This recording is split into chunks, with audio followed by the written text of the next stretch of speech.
بسم اللہ الرحمن الرحیم۔ قرآن کے اخلاقی نظام کے تناظر میں آج ہم یہ دیکھیں گے کہ کیا نسل، رنگ، زبان یا قوم آپ کو دوسرے انسان سے برتر بناتی ہے؟ ایک سوال کا جواب دیجیے، آپ نے اپنا رنگ خود منتخب کیا تھا؟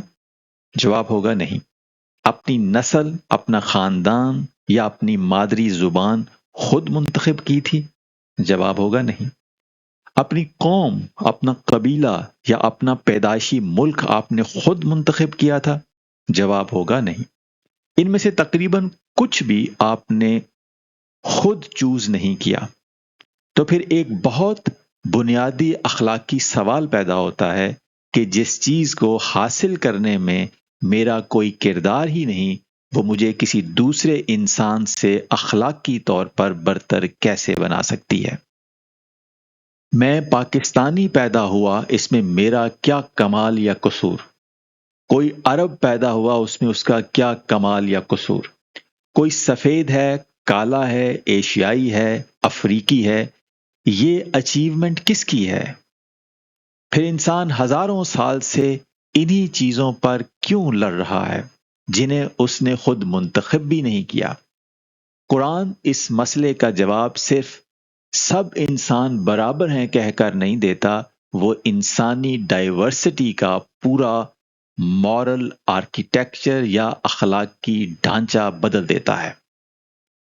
اللہ فرماتا ہے کہ یا ایھا الناس انا خلقناکم من ذکر و انثی وجعلناکم شعوبا وقبائل لتعارفوا ان اکرمکم عند اللہ اتقاکم ان اللہ علیم خبیر۔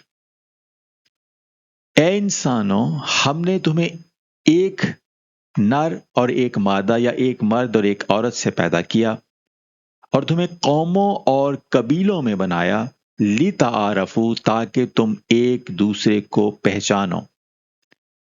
پھر ان اکرمکم عند اللہ اتقاکم، اللہ کے نزدیک تم میں سب سے زیادہ عزت والا یا تکریم والا وہ ہے جو سب سے زیادہ متقی ہے یا پرسن آف انٹیگریٹی ہے۔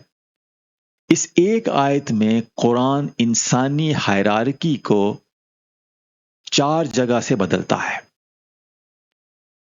پہلا یہ کہ خطاب مسلمان سے نہیں بلکہ انسان سے ہے۔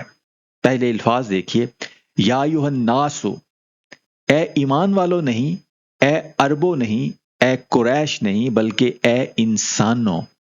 یعنی جو پرنسپل یا اصول آنے والا ہے آگے آیت میں، وہ کسی ایک مذہبی، نسلی یا قومی گروہ کے اندر کا قانون نہیں، یہ ہیومینٹی لیول پروپوزیشن ہے، پوری انسانیت کے لیے یہ ضابطۂ اخلاق آنے والا ہے۔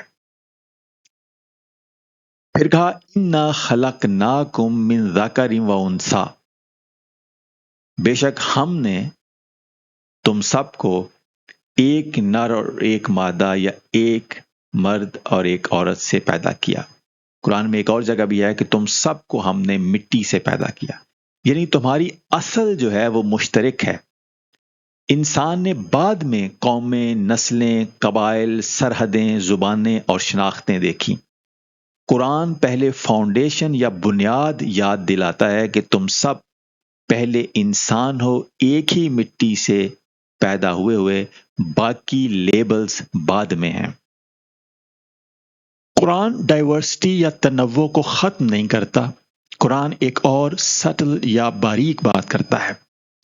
اگر قرآن صرف یونیفارمٹی یا یکسانیت چاہتا تو کہہ سکتا تھا کہ قومیں ختم کر دو، قبیلے ختم کر دو، تمام کلچرل آئیڈینٹیز یا ثقافتی شناختیں ختم کر دو، لیکن وہ کہتا ہے وَجَعَلْنَاكُمْ شُعُوبًا وَقَبَائِلَ، ہم نے تمہیں شعوب اور قبائل بنایا ہے۔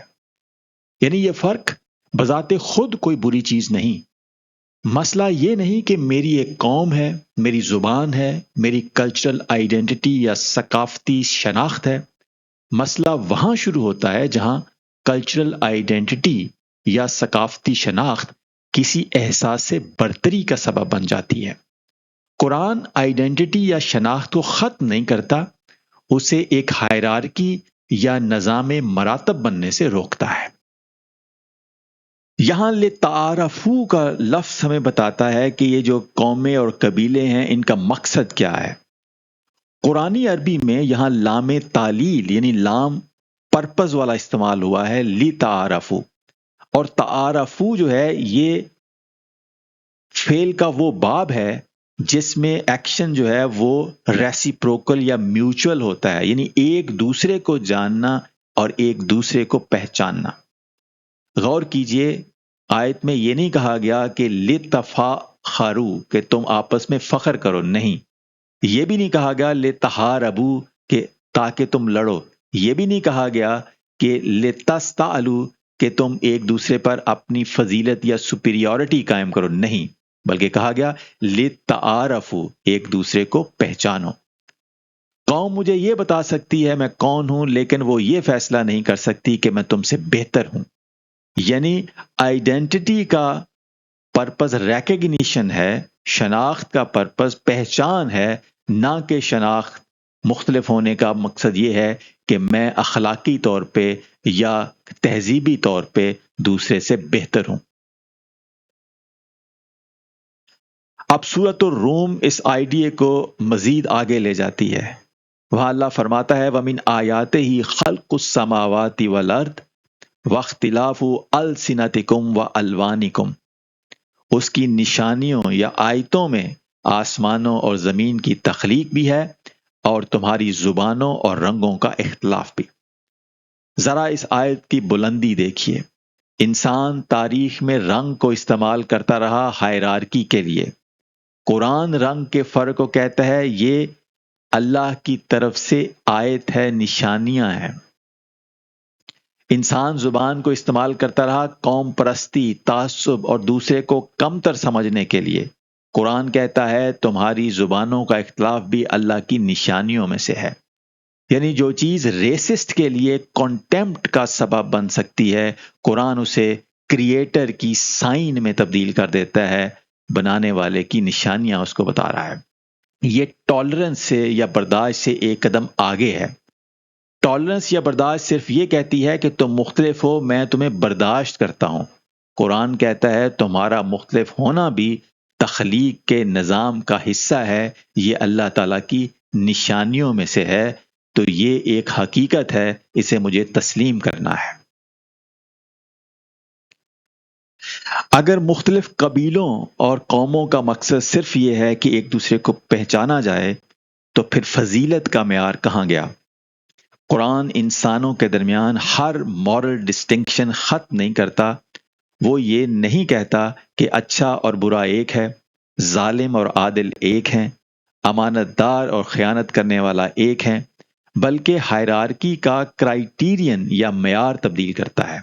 وہ کہتا ہے اِنَّ اکرمکم عند اللہ اتقاکم، تمہارا رنگ نہیں، نسل نہیں، خاندان نہیں، قبیلہ نہیں، پاسپورٹ نہیں، دولت نہیں، بلکہ تقوی اس چیز کا معیار ہے کہ اللہ کے ہاں سب سے زیادہ عزت کس کی ہے۔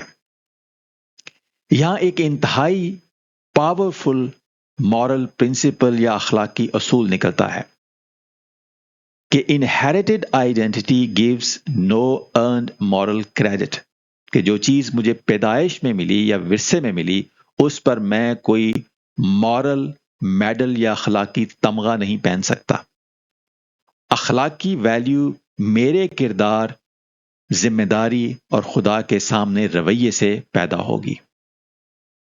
اور یہاں سورۃ الاسراء کی ایک آیت اس آرکیٹیکچر یا ڈھانچے کو بالکل مکمل کر دیتی ہے، جہاں اللہ فرماتا ہے وَلَقَدْ كَرَّمْنَا بَنِي آدم، ہم نے بنی آدم کو عزت دی۔ یہاں لقد میں جو لام ہے یہ تاکید کے لیے ہے اور قد جو ہے یہ تحقیق کے لیے ہے، اور کرمنا اللہ تعالیٰ نے یہاں پہ اپنے لیے جمع کا صیغہ استعمال کیا ہے، جو کہ اللہ تعالیٰ کی پاور اور میجسٹی کو کہتا ہے کہ ہم نے ہر بنی آدم کو عزت والا بنایا ہے، عزت دی ہے، رسپیکٹ دی ہے۔ تو every human being is worthy of respect. غور کریں، یہاں یہ نہیں کہا بنی عرب یا بنی اسرائیل یا بنی قریش، بلکہ بنی آدم۔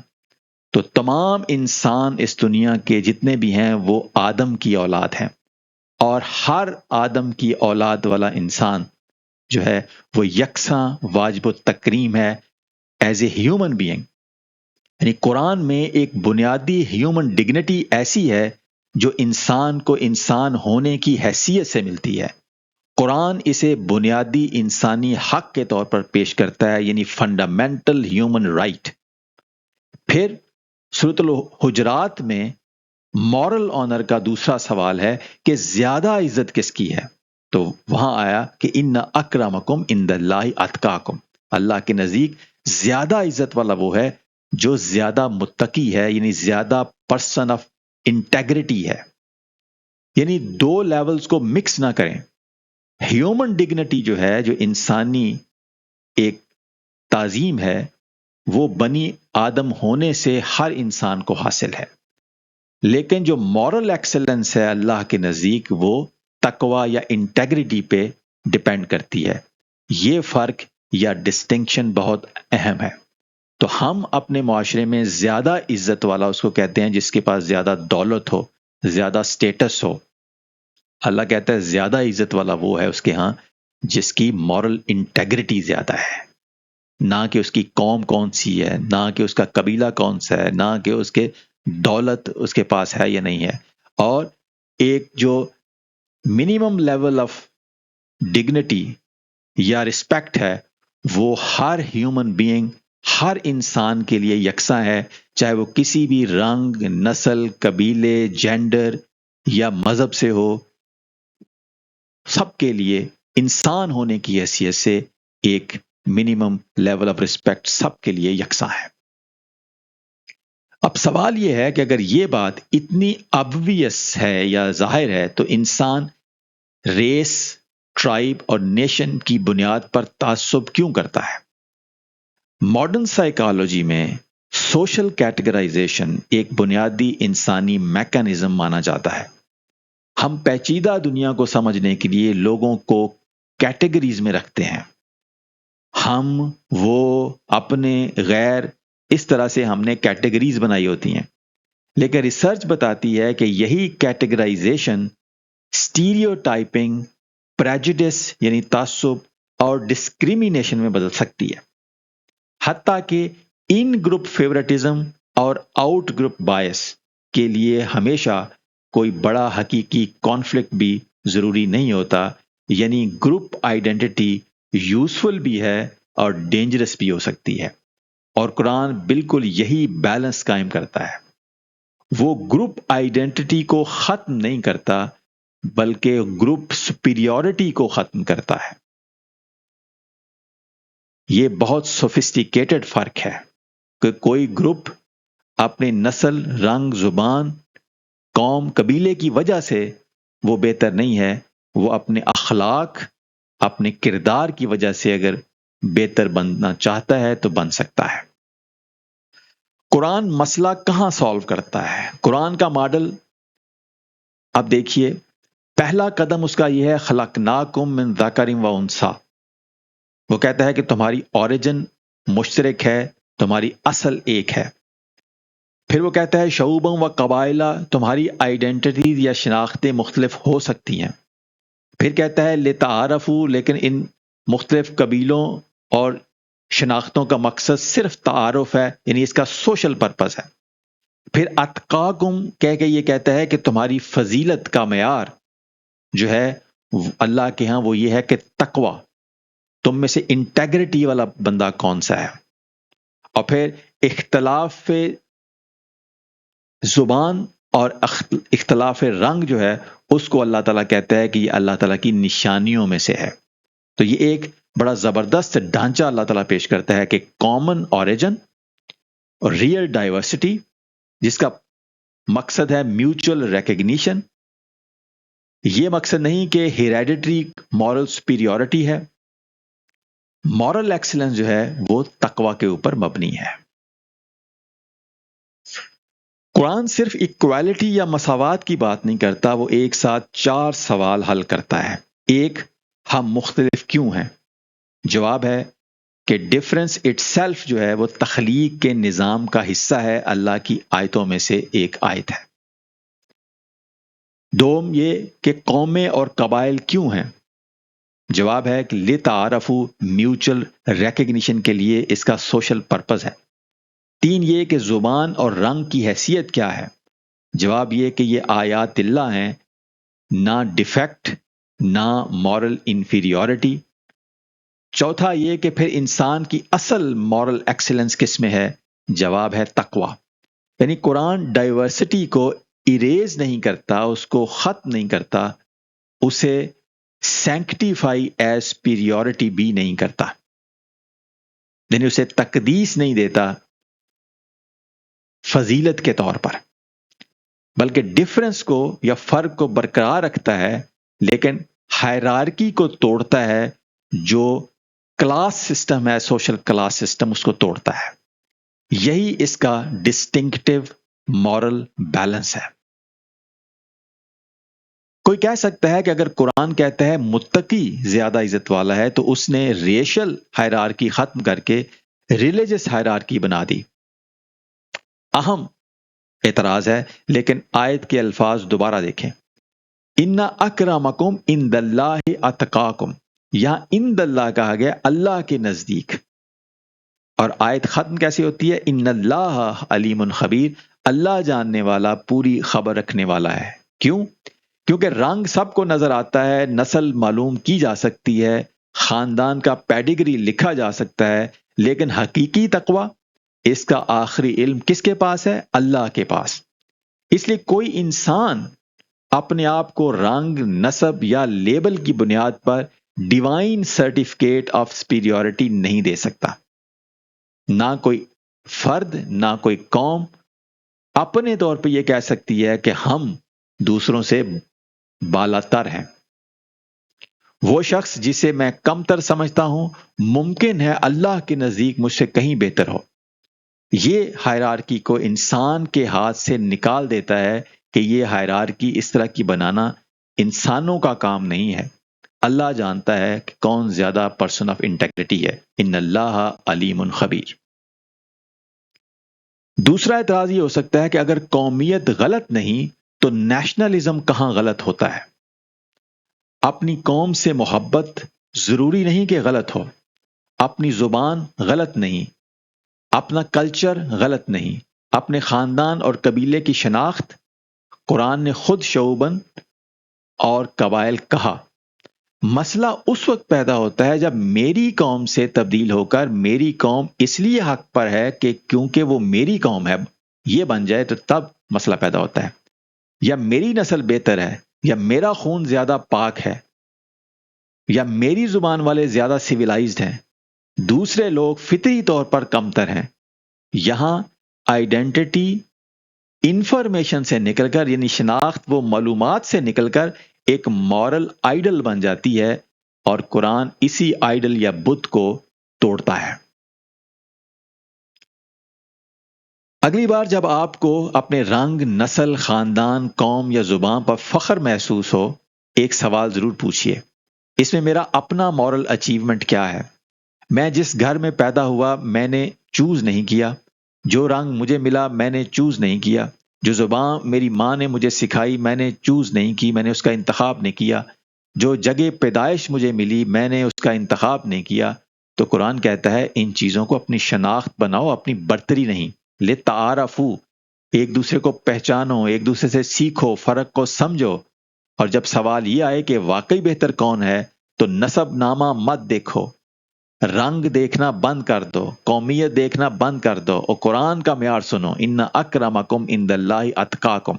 کیونکہ قرآن انسانوں کے فرق کو مٹاتا نہیں، قرآن فرق سے پیدا ہونے والی جھوٹی برتری کو مٹاتا ہے، اور شاید یہی ایک واقعی پلورل سوسائٹی کی بنیاد ہے کہ فرق باقی رہے، عزت باقی رہے، مگر انسان پر انسان کی پیدائشی برتری ختم ہو جائے۔